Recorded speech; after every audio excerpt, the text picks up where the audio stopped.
Jordan Peterson and Dave Rubin are banned from Twitter. What's going on? Well, nothing new there, really. It's just the more of the same, I think.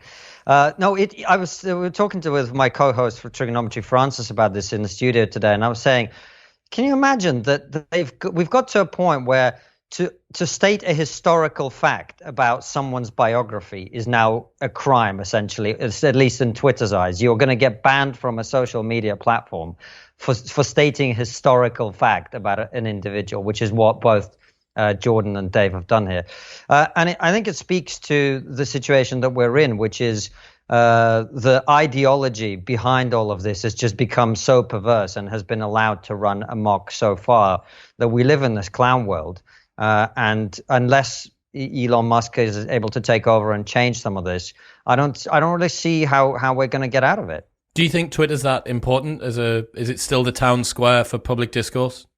I do think that, and of course you could say, well, only whatever percent of the public, even in Western countries, are on Twitter, and it's true.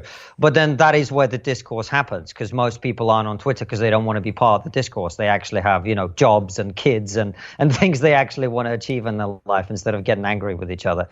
So I do think it's the public square, and I do think it's really important. And I also think it's essential that correct principles are modeled in the space, because the sort of high culture discourse then leaks out into the rest of society. And you see it, in my former career of comedy, people now happily getting up in the middle of a gig and shouting stuff at comedians, not in the old way where it used to be a sort of heckling and battling. And that used to be fun. I really used to enjoy that. But it's like, no, they'll go to complain to the people who run the club afterwards and demand that this comedian is never allowed to perform.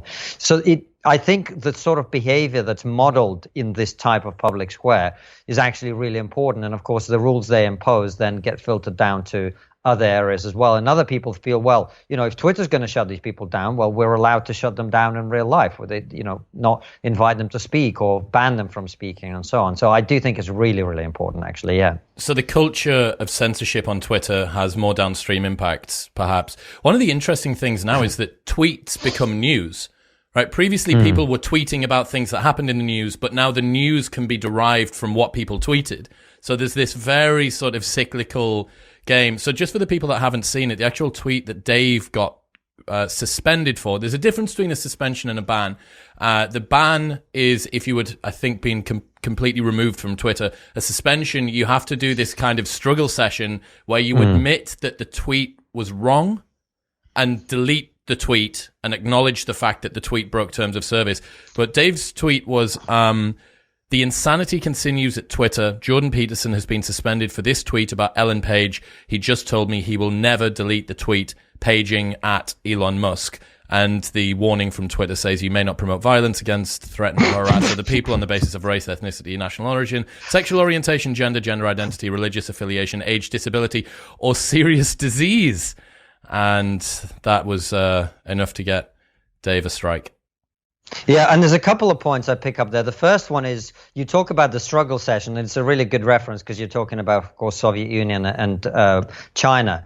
This is exactly, one of the things I talk about in the book, I know we'll get onto it later, is how Soviet some of the things that we are now doing are, because this is exactly what used to happen in the Soviet Union. If you made some kind of faux pas and you were not politically correct enough, again, as you know, I talk about the origins of political correctness in the book, then what you would have to do is you'd have to publicly come out and say, I, Comrade Kishin, operated, and you'd have to give this whole speech about how you'd messed up. And this is what they make you do. They make you sort of admit that you'd done something wrong instead of just, even just punishing you for breaking their rules, even if, as in this case, I don't think there's any credible evidence that Dave Rubin was inciting violence or hatred towards somebody by using a name that person used to use until about 3 seconds ago.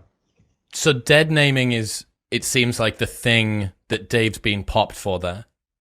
Yeah, well, clearly. And it's funny to me as well, because I don't know if you saw this, obviously you're in the US now, but in the UK, we have these sort of supposed conservative parliamentarians. They banned protesting too loud in public. And one of the ministers tweeted about it saying, finally, we've put an end to the violent speech of blah, blah, blah. And this was somebody who was just using a megaphone in public. right? So even the conservatives are buying into all this bullshit, because once you accept that words are violence, this is an inevitable consequence. If you buy into this completely nonsensical dogma that words are actual violence, then of course, we do have laws and rules that are aimed to prevent and regulate violence, and so you're going to end up regulating people's speech. What's happening, people? Thank you very much for tuning in. If you enjoyed that episode, then press here for a selection of the best clips from the podcast over the last few weeks. And don't forget to subscribe. Peace.